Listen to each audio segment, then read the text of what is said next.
and how they just literally went to battle over money, and it just got so messy and it was so ugly, and it's just kind of like one of those things where I don't think people talk about this enough, and we get burned. And so first of all, if it's okay, babe, I'm going to mention who's here.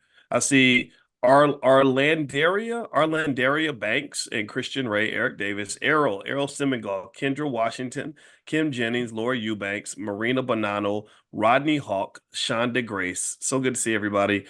And let's see, Trinae and Tishara and Ty and Yvonne. Good to see you. All right, so we're gonna talk about financial compatibility, and I'm gonna tell you, I have a theory on this, babe.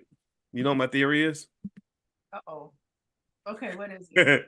My theory is that financial compatibility is underaddressed and it causes all kinds of economic chaos. And when you don't take the time, I mean, think about it. When we pick a partner, we're always wondering if they're like sexually compatible, spiritually compatible, if they like the same like movies and all this other stuff, but we don't talk about financial compatibility. And I think that can just lead to disaster. It What do you can, think? it can, compatibility doesn't mean the same. It means you complement each other. It means where one person is not so great, another person is awesome in this area. So it doesn't mean the same. Compatibility doesn't mean you need to duplicate yourself and be with that person. Mhm. Compatibility really means how are we complementing each other? And compatibility is so important. And you're right. I mean, just think about intimacy.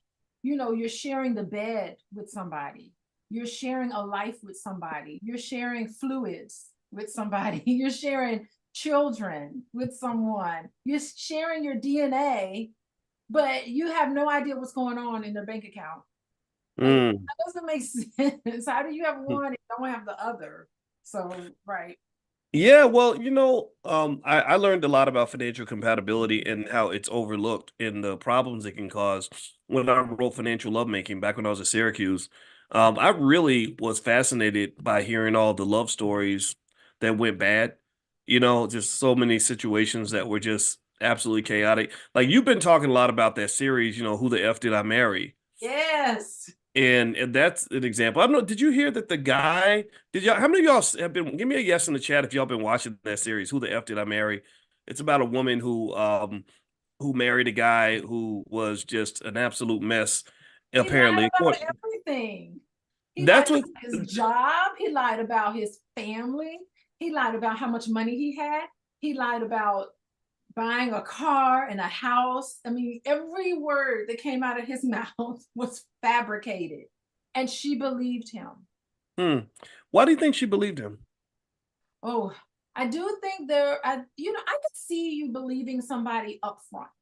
I can see you saying, okay, taking somebody at face value, but you don't quite trust somebody right off the bat, right? So it takes time to build up the trust. But at some point, she moved too fast and she realized she was in too deep. And then she started uncovering things. And it was amazing how she was able to hold it together enough to really investigate what was happening. And of course, the truth always comes out. She has a conversation with his brother, and that's when he tells it all. And he basically, she ignored her intuition. She ignored some of the things that she knew what was happening. And it's like she needed confirmation. And the confirmation just told her what she already knew deep down inside was happening.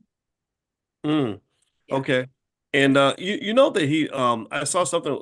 I sent you something where he's actually suing her or he's thinking about suing her for that whole internet thing because apparently it blew up, like million, like 100 million A views or hundred something. million people saw this and responded to it and reacted to it. She did not use his name. She Yeah.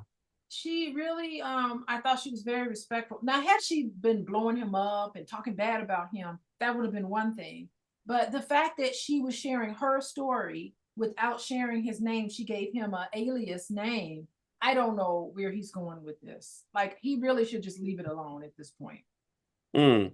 Yeah. Well, you know what? I tell you what, I think that really, when I see situations like that, I'm always thinking, even if I get duped, I always wonder, what could I do to minimize my odds of something bad happening? I think a lot of us have been harmed or victimized at some point. And there's some of us, who minimize the probability of being a victim, and then there are those of us who maximize it, right? So I almost feel like this compatibility conversation is important, in the sense that those of us in the room who, those of you who are smart enough to even sit here and have this discussion, I applaud you, because you're going to have more financial consciousness than somebody who is not thinking about these things, who's just chasing the sex, or, or the feel goods that come with a relationship. And it almost seems to me that the feel goods can distract you from the things that you should be paying attention to, right? So you are, maybe you feel like somebody, you know what? It's like somebody who fills a void for you. Like, so maybe you didn't do the work, you didn't heal from your trauma. So you're seeking something from the relationship. And because that void's filled, it can cause you to overlook a lot of other issues. Like, remember that song Cher had where she says, I found someone to take away the heartache, to take away the loneliness I've been feeling since you've been gone. Remember that song? Yes, I do remember that. Yeah. Even when I was young, I remember thinking, I don't know if that's healthy. Mhm. Like, I need somebody to fill in this void instead of actually filling the void in a healthier way. It seems like that would make you vulnerable to exploitation. What do you think? Yeah, I definitely agree. And the thing with this situation, who the F did I marry? Um, he was paying the bills. He immediately started paying the rent and started paying a lot of the household bills. And that was another reason why it was difficult for her to get out, because she was like, God, I have all this disposable income now because this person is paying the bills. And it's a great way to kind of like put your foot in the door. It's the foot in the door technique where you can just give a little bit so that you can build up some trust. So it helped her, it made her rationalize in her mind, well, he couldn't be that bad because he's paying some of the bills, but no, he was that bad. Mm, Yeah. interesting. So, Mhm. so what if him paying the bills was just one of the good things he did? Like if someone is not good in a relationship, does that mean that they're all bad? Or could it just be that the bad outweighed the good? Like, if you have a business that's losing money, it doesn't mean the business doesn't make money. It just means you lost more than you made. Do you think that that's the case, or do you think sometimes we look at it as all bad as and all good? Like, for example, if I conclude that you are a bad person, then it seems to me that I could almost illogically conclude that any good thing you ever did, you only did it to give yourself space to do more bad stuff. You only put your foot in the door so you can really get me. Yeah. I wonder if we kind of sometimes have that bias. What do you think? I don't know if it's a bias because you don't know someone's intention. Somebody could be giving you money up front or doing something up front so that they can have a way to earn your trust and manipulate you later on. So you don't know what his intentions are, but you do know that that is plausible, that it was just a tool of manipulation because he manipulated her in so many other ways. So you could safely conclude, although we don't know, we can't jump in his head, we don't know what his intentions were. He could have actually loved her. Who knows? But the way he showed it Mm. shouldn't have been deception. Yeah, yeah, I definitely agree. I mean, I think it's yeah, I mean that y'all should check out that series, and I think it has some financial lessons in the sense that Plenty. um, you know, when you're really talking about bad relationship choices, it's very hard to keep money if you keep making bad relationship choices. It's like this that singer I told you about, the way I saw her. I was up at 3 in the morning scrolling through Instagram, and I saw this beautiful singer from the 1940s. And for whatever reason, I when I get curious about a person, I'll just read their whole bio. And I read her whole bio and read her whole life story. And basically it kind of came down to like I'm always curious about somebody's backstory. Like, when was the first time you got discovered, and Oh what yeah. was your, what was your peak, and what was it like when you started to on decline? How did you die? Because I knew this woman was dead, and most likely because she was, in her 40s in 1942. And anyway, I read this lady's bio, and her whole story was basically like, I got married and the man lost all my money, and then I got married another man, made the money back, and then lost that money, and then married another man, made my money back, and lost that money too. Like every and in those relations. But remember though, this is the 1940s where, where women trusted, they would just let their husbands kind of manage all the Well, finances. they had to And legally, right? I think back in sorry. those days, they had to legally. I don't think women could have a checking account. Like if you get married, all the money goes to the husband. I don't even think women could have a Hmm. credit card or a checking account back then. It has to be with the man. Oh. She had to give her money. Okay. over to him, I think legally. That's my Interesting. understanding about marriage. Interesting. Mhm. Well, I'll tell you what, it's if you don't think about this stuff, it's hard to make money with bad relationships. So I hope everybody kind of gets that. All right. So what I want to do is share my screen if I can make it share properly.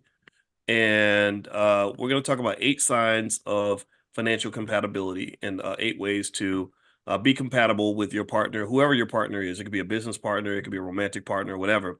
So I'm going to I'm going to make the statement, and then I'm going to let my wife, the relationship therapist, give her take on it, and then I'll give the Dr. Boyce take.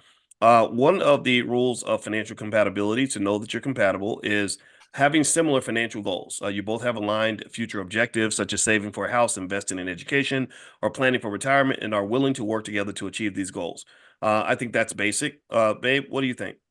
Yeah, you do need, and you have to have these goals. You have to sit down and talk to each other. I mean, even when you're dating and you're thinking about getting married, think about the financial goals. Like, what do you want to do? If someone is like, yeah, I really like to live in a house and live in the suburbs and have children, that's a very important conversation to have. And if someone's saying, no, I don't want to live in the suburbs, I want to live in the city, I don't want to have any children, I want to spend all my money on travel, that is dissimilar goals. And I mean, that could be a point where you're like, you know what, maybe we aren't very compatible. Maybe we're not looking for the same type of lifestyle. So these conversations are extremely important. Yeah. Okay. Well, you know what?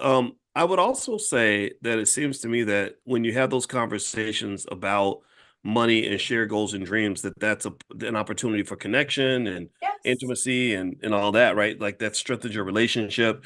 And also, it's like any team. You have to know what the objective is. You have to know what the strategy is.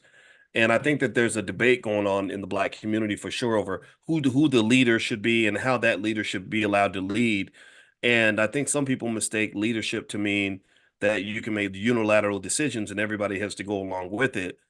And actually, I would interpret leadership to mean that you make sure anybody who is following you, that they know what's going on, that you're all on the same page, that you're communicating with them constantly to make sure that that there's just a flow back and forth, as opposed to like, here's what I said and everybody needs to do it. I mean, look at this picture you have. It's a great illustration of all of the things that you have to have conversations about. Remember that one post that there are a lot of people weighed in on, and when the lady said, I make a lot of money, I cannot wait to get a husband so that I don't have to ever think about money ever again. I mean, that Mm-mm. goes against that picture. Like, you need to know what's happening with the financial situation in your household. You can't just push it off on one person to unilaterally take care of what's going on in the house. You need to have regular meetings. I think more regular than most people think. Regular meetings about income and expenses on a monthly basis, because every month those bills are due. Yes, Monthly, they are. Boyce. Yes, they are. Monthly, Yes. every month. You need to have an understanding. Every adult needs to know what's going on in their household. Okay. Yeah. All right. So another sign of financial compatibility, and we'll pull up on the screen, is open communication about finances. You're comfortable discussing money matters, including incomes, debts, savings, and financial struggles without judgment or discomfort. Now, I know you did a whole workbook. And by the way, if you go to drboycebooks.com, you can find Dr. Alicia's workbook on communication in couples. What we found is that communication is the biggest barrier for most couples. And I found out about a book the other day called Super Communicators that I'm gonna actually get. And because I listened to the author and he was talking about ways to communicate to form deeper connections with people. And because I am, in a household with other people, and also because I have somewhat of a leadership role in terms of what I do, my goal was really like, okay, what do super communicators do? How do you connect? And so I would encourage everyone to really dig into communication. So like I said, if you go to drboycebooks.com, look for the word Alicia. You can find her communications workbook. I think it'll be worthwhile to take a look at. What are your thoughts on this, babe? Yeah, open communication. You need to be transparent with just the people who matter to you, appropriate conversations. And I mean, just think about talking about debts and stuff. Sometimes it's embarrassing. We have a financial history. I mean, you're an entrepreneur. Entrepreneurs have a very dicey financial history because it's just very risky being an entrepreneur. It's just that's just comes with the show. And so instead of being ashamed or embarrassed by some of your struggles, particularly people who were in a previous relationship or a previous situation where they were hurt financially, it's you know, you don't want to talk about it because you don't want to be judged. You don't want to be looked at like you're stupid. You know, you want to be able to kind of open up appropriately to the people who are very close to you, who where it matters. Yeah. Mm. Okay. All right. Next, agreement on spending habits.